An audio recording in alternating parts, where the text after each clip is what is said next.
Amor e Ódio, capítulo 7. Ao chegar a Paris, enquanto esperava seguir para Belleville, o primeiro cuidado de Georges fora buscar o amigo de Saint-Pierre, no intuito de lhe participar o grande e inesperado acontecimento que marcaria etapa nova em sua existência e convidá-lo para as bodas. Sabia-o residindo agora na rua de Lafayette e para lá se dirigiu, impressionando-se, não obstante, desagradavelmente, ao verificar as novas condições de vida do antigo condiscípulo. A este não lograra encontrar, inteirando-se, porém, de que a premência de graves interesses detinham-o afastado na França. Todavia, gozando da intimidade do dono da casa, e por isso mesmo respeitado e considerado por seu mordomo Roland Martin, a este pôs em confissão quanto aos acontecimentos financeiros da casa de Saint-Pierre, por essa forma se informando dos pontos capitais dos mesmos. Penalizado e desgostoso ao mesmo tempo por não lograr conhecer sequer o paradeiro exato daquele cuja estima tão grande era ao seu coração leal, refletiu que o auxiliaria a recuperar-se, para tal empenho, pretendendo arregimentar todas as forças de que poderia dispor, não descansando enquanto o não visse reintegrado na antiga posição. Bem desejara partir à sua procura, encontrá-lo com a presteza julgada necessária e exprobrar-lhe o procedimento inqualificável, por ingrato, de ocultar-lhe acontecimentos, a sua ajuda não recorrendo nas horas difíceis por que passara. Mas urgia atender ao compromisso com Delacordaire, visitar Henriette, firmando o pacto fagueiro que transfigurava sua alma, inundando de inefáveis felicidades seu coração e sua vida. Legou, portanto, a segundo plano o amigo ausente, prometendo a si mesmo tudo tentar em seu benefício no momento que se ultimassem as cerimônias e preocupações do matrimônio realizar-se. Não obstante, deixou sob os cuidados de Roland longa missiva para Gaston, recomendando sua remessa urgente no momento que fosse conhecido seu paradeiro. Nesta carta, participava seus próximos esponsais com Mademoiselle Delacordaire, a quem dizia amava profundamente havia muito e para os quais reclamava com muito empenho a sua presença. A carta fora escrita sob a secretária do próprio de Saint-Pierre. Roland, posto a par do acontecimento, ficara aterrado, sem saber o que tentar para a defesa do amo. Calara, todavia, presumindo um rompimento entre este e a jovem Delacordaire, sem que ele próprio, Roland, o soubesse. E assim, devido à discrição e ao respeito de um criado de quarto, continuou Georges ignorando o romance iniciado por Gaston e Henriette entre as melancólicas paisagens da velha Normandia.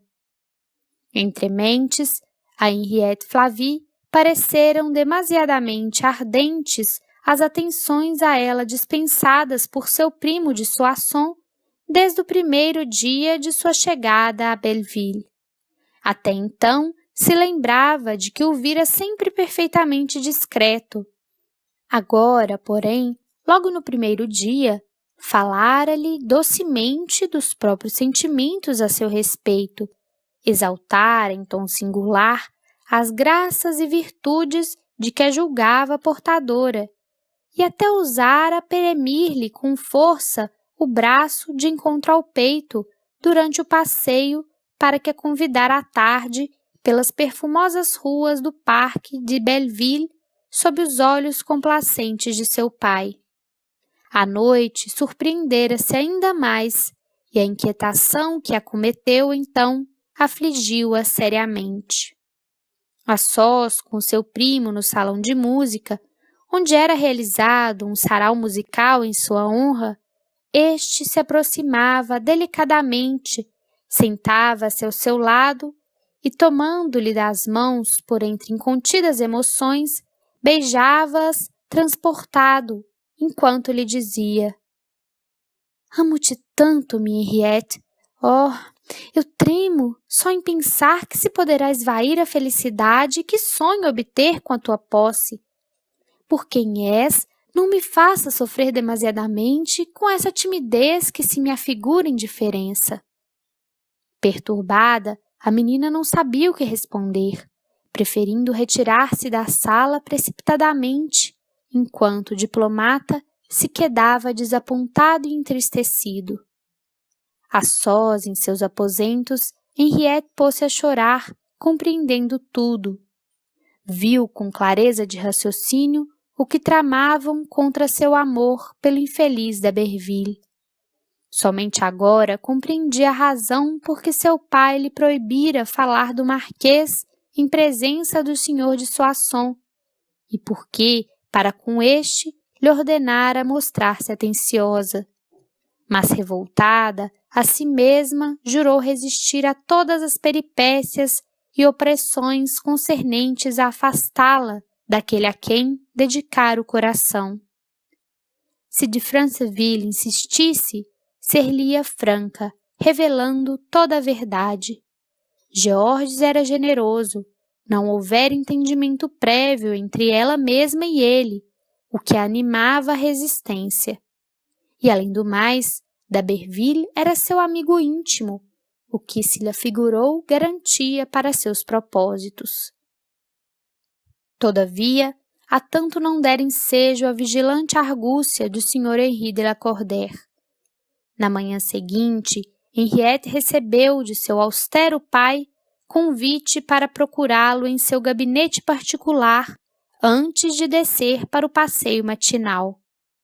A jovem tremeu. Seu pai jamais a convidava a conversações secretas, senão para assuntos de absoluta gravidade. Presa de mortais inquietações, prevendo o dramático enredo em que se veria envolvida, dispôs-se a atendê-lo, sabendo impossível furtar-se à ordem que tal convite representava. Cumprimentou-o, no entanto, com humildade, e de Lacordaire, osculando-a docemente na fronte, fê-la sentar-se numa poltrona que lhe ficava fronteira, servindo-se de grandes atenções. Menina Henriette, minha querida filha, começou Flávio Henri, imprimindo na própria voz inflexões a um só tempo graves e afetuosas. Antes de iniciarmos o assunto que neste momento nos reúne, é meu dever agradecer-vos a atenção que a vosso pai dispensais, acorrendo tão prontamente ao chamamento que vos foi dirigido há pouco. É meu dever atender às vossas ordens, senhor, balbuciou a jovem com voz opressa. Nada tendes que agradecer. Tendes sido boa filha, minha cara Henriette, continuou o severo pai, traindo a comoção. E a Deus louvo pelo fervor a mim concedido de vos possuir por filha. Obrigada, meu pai. Menina Henriette, minha filha, Deus é testemunha do muito que vos amo e das sérias preocupações que me causam o vosso futuro. Para vós, tenho desejado as mais sublimes venturas e esforço-me incessantemente no sentido de positivá-las nos caminhos que o destino vos reservar. A moça permaneceu silenciosa, aterrada, porém, com a significação desse preâmbulo, cuja finalidade entrevia. O Visconde continuou, quiçá mais docemente. Sois uma criança, minha filha, e nada compreendeis da vida. Cumpre, portanto, a vossos pais preparar e orientar convenientemente a felicidade que tanto mereceis. Não tarda que completeis os 20 anos, e nessa idade É preciso casarem-se a jovens bem apessoados. Assim julgo também, senhor.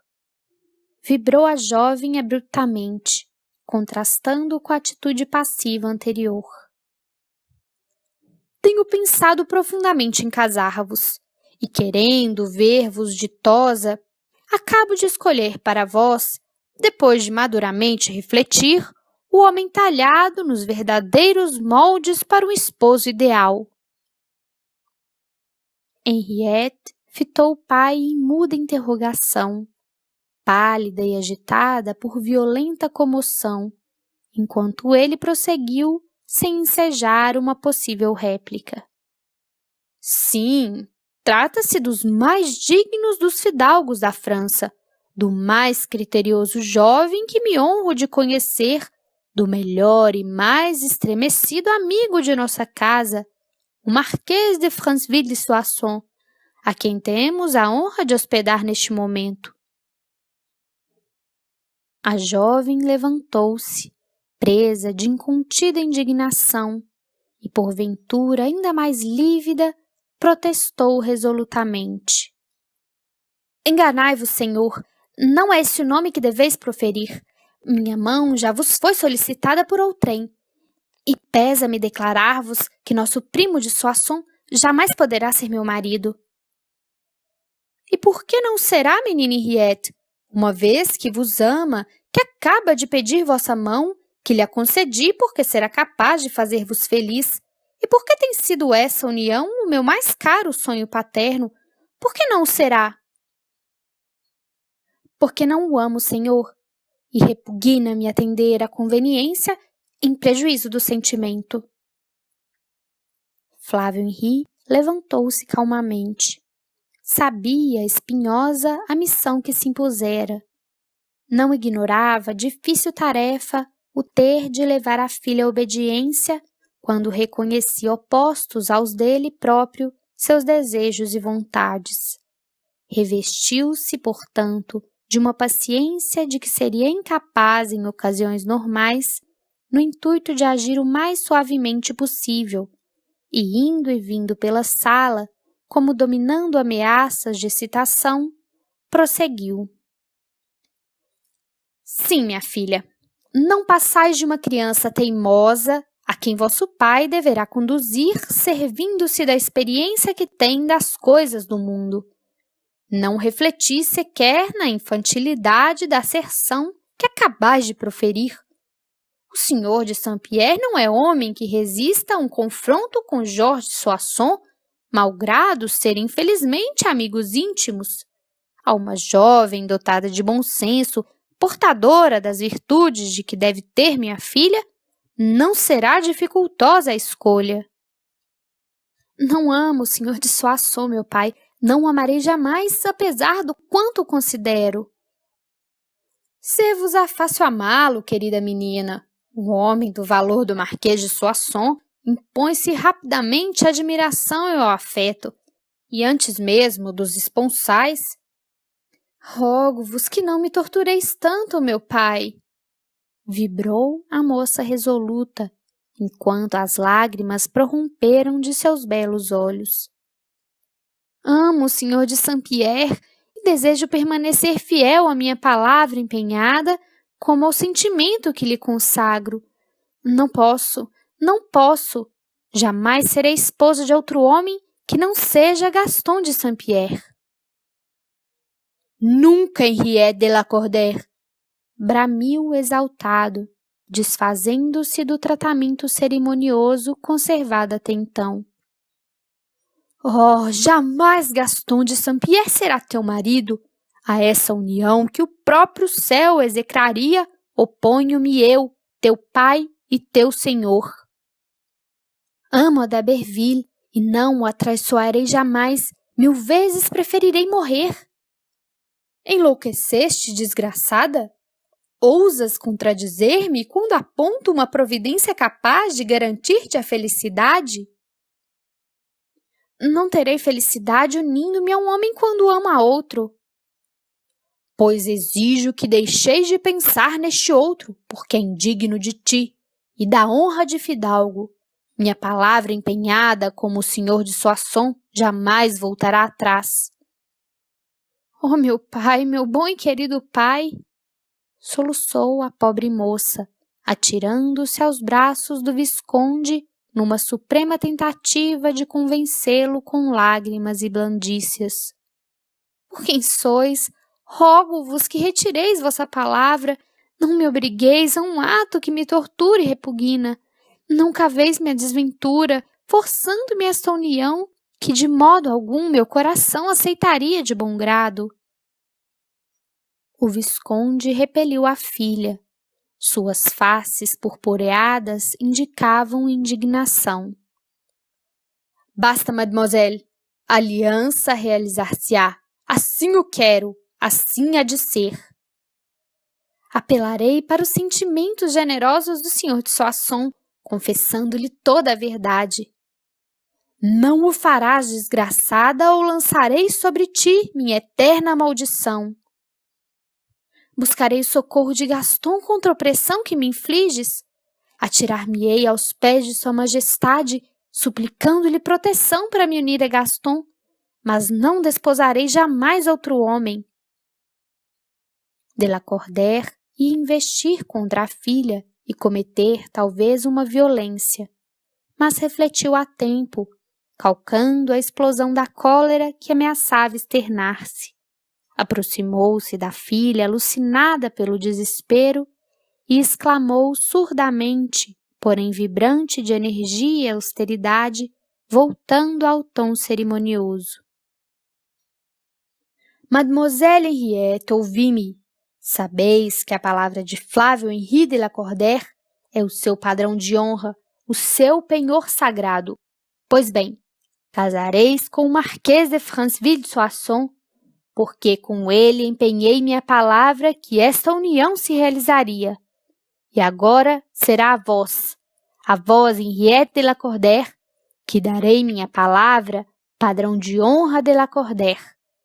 Se vos confessardes a de Franceville, declarando que aborreceis essa união, porque a outro estremeceis, que não a ele, procurarei o miserável d'Aberville de Saint-Pierre e dele exigirei pelas armas satisfações pelo ultraje cometido contra a respeitabilidade do meu nome no convento de Rouen.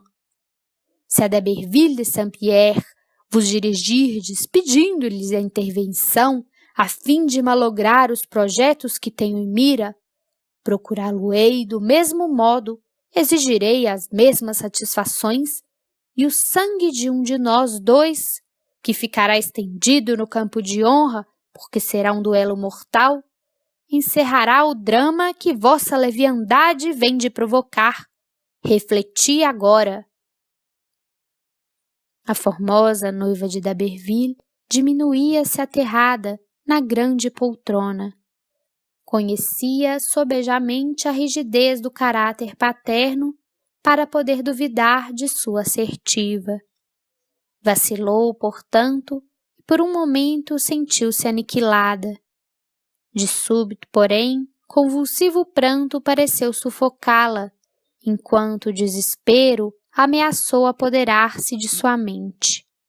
Alucinada, atirou-se aos pés do pai, rogando-lhe a libertasse do sacrifício ingente.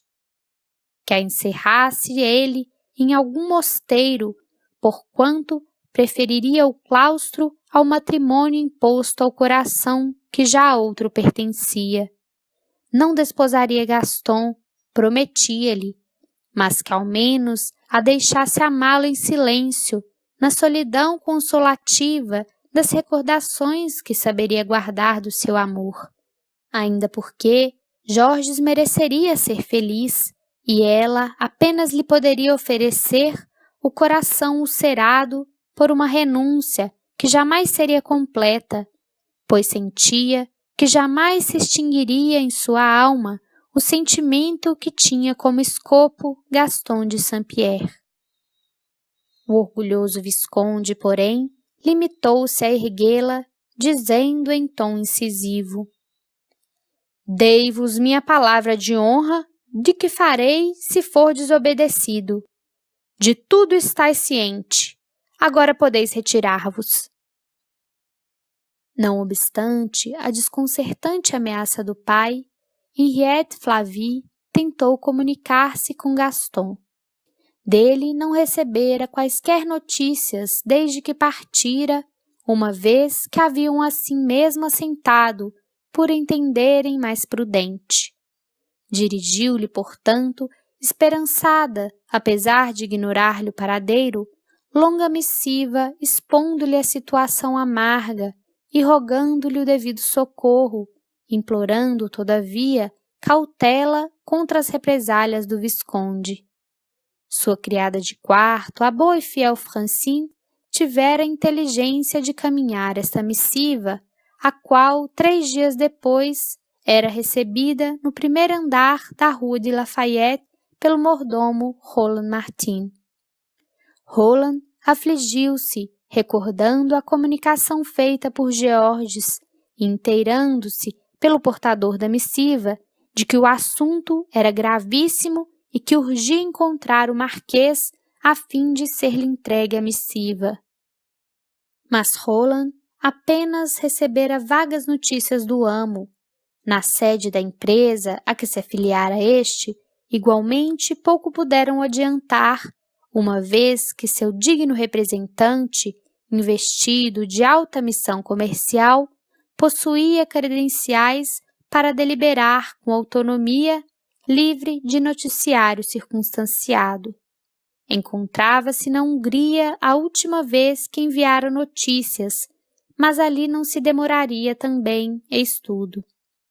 Um emissário especial que o procurasse pelo centro da Europa seria ideia inexequível. Que fazer? A carta voltou para o primeiro andar da Rua de Lafayette e foi encerrada na gaveta da secretária do jovem marquês, a despeito da boa vontade do servo em atender Mademoiselle de Lacordaire. Passaram-se alguns dias. Outra missiva, no entanto, buscara Gaston em Paris, acompanhada, porém, de uma terceira, destinada à Marquesa de Saint-Pierre. Roland explicara, pesaroso, a ausência do amo e a lamentável impossibilidade de com ele comunicar-se urgentemente, rogando ao portador comunicasse o fato à expedidora da missiva.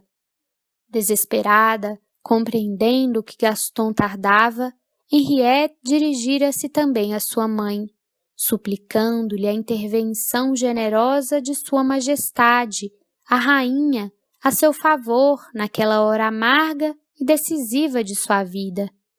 Mas Assunção d'Aberville encontrava-se ainda na distante Normandia, zelando pelos haveres de Saint-Pierre, os quais não tencionava abandonar. Da Touraine a Paris tardou o emissário. De Paris às solidões normandas tardou ainda mais o correio especial, contratado pelo fiel Roland a fim de levar a carta ao seu destino. Em verdade, assim agindo, a formosa de Lacordaire já não esperava ser atendida. Somente o desespero de causa a induzira à tentativa de um supremo recurso para salvaguardar a própria felicidade da bancarrota que o consórcio inevitável para ela representava. Dir-se-ia o náufrago que, vendo-se assosobrar, se agarrara ao último destroço que lhe resta para ainda por um instante iluminar-se de fictícia esperança. Realmente, que poderia fazer em tão ingrata circunstância uma pobre mulher como Assunção d'Aberville, provinciana tímida e inexperiente? Apenas afligir-se como mãe e chorar sobre as ruínas das esperanças do filho, de quem se apiedava infinitamente. Aliás, o próprio Gaston, só muito ousadamente interviria nos graves fatos expostos por Henriette, a Assunção se afigurando mesmo que o filho não vacilaria em renunciar às aspirações que acalentava, uma vez ciente de que Georges de Franceville era o rival com quem se teria de haver. Assunção era mãe. Temeu pelo filho, e diante do fato que se lhe apresentou irrevogável, não tentou alcançá-lo onde estivesse, por entender, ademais, desnecessária a tentativa diante da premência do tempo apontado pela ansiosa missivista. Entre mentes, o silêncio do formoso d'Aberville impressionava desagradavelmente a pobre moça. As insídias de uma expectação aflitiva e deprimente tira-nos muitas vezes o senso do raciocínio e impele-nos a suposições injustas. Henriette não se convencia de que seria bem possível a Gaston e mesmo necessário a feliz desenlace dos projetos de ambos dilatar a ausência além do previsto, impossibilitando-se por este modo receber com presteza os seus aflitivos apelos. Discernindo sob a percussão de insólitas angústias, não compreendia que o desgraçado, se fosse inteirado do que se passava, acorreria a atendê-la a despeito de qualquer sacrifício, ainda que para deixar-se morrer de desgosto, sabendo Georges o rival. Para ela, Roland ou a Marquesa tê-lo-iam encontrado facilmente, e se tardava tanto em atendê-la, se a deixava lutar sozinha sem algo tentar para a defesa dos seus anelos, seria porque se acovardara ante os empeços, deliberadamente afastando-se da peleja na hora decisiva. A desesperança tisnou de ingratas elucubrações o coração da inexperiente menina. Decepção amarga, julgando-se abandonada pelo noivo a quem tanto estremecia, cerceou-lhe as derradeiras forças. Assediada pelo impositivo de circunstâncias inelutáveis, ia, dia a dia, resistindo menos à terrível pressão da vontade paterna. Muito apaixonado, de Soissons desdobrava-se em veementes atenções, ao passo que Flávio Henri, seguindo seu triste desempenho de tirano bem-intencionado, não desprezava ensejos de apontar inconveniências no caráter do último dos fidalgos, como chamava d'Aberville, para melhor avantajar os méritos de Georges. Já se haviam assinado as escrituras. Tanto de Franceville como de Lacordaire tinham empenho em que as cerimônias se realizassem rapidamente, e por isso apressou-se quanto possível o dia em que se trocariam as alianças, jungindo-se os brasões.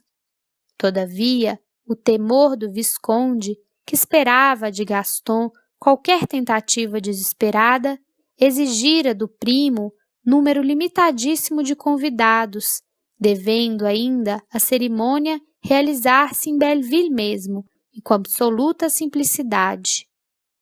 Pela terceira vez no curto espaço de um mês, Roland Martigny vira subir as escadarias do primeiro andar da Rua de Lafayette um portador de Belleville com uma carta urgente para seu amo.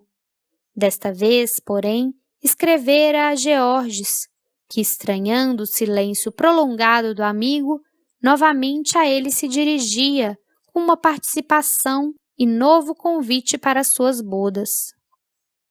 Tentando um recurso supremo, Henriette, que sentia o coração porventura ainda mais molestado pelo suposto descaso do noivo bem-amado, tentara obter do pai uma delonga realização das cerimônias, sob pena de confessar a de Franceville a coação de que era vítima.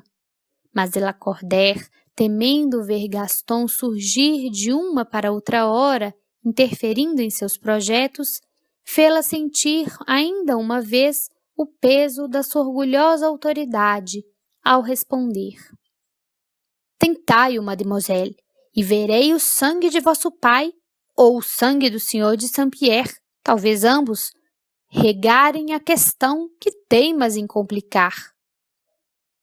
Então, sem forças para continuar lutando, sem esperanças que a reanimassem à resistência, vencida pelo desânimo, ao se julgar atraiçoada por aquele a quem acima de tudo amava, a formosa ex-aluna das monjas do Sacré-Cœur atraiçoou os próprios sentimentos, perjurou o amor do infeliz Marquês de Saint-Pierre. E assim foi que, por uma tarde amena e festiva na capela solar de Belleville, na pitoresca Touraine, toda envolta em musselinas brancas, coroadas de rosas virginais e velado o rosto cândido com os vaporosos véus de noivado, Henriette Flavie de la Cordaire recebeu das mãos trêmulas do nobre Marquês de Franceville de Soissons o simbólico anel das desposadas. Cânticos, luzes e perfumes esvoaçavam pela nave do nobre templo. Sinos álacres lançavam pelos vales e serranias a grata nova de um esponsalício ovacionado entre sorrisos e alegrias. Mas do coração da jovem desposada, como único preito aquele supremo dia de sua vida, corriam apenas as lágrimas de uma saudade perenal e inesquecível ao seu grande amor sacrificado. Henriette Clary Flavie de la Cordaire era marquesa de Soissons.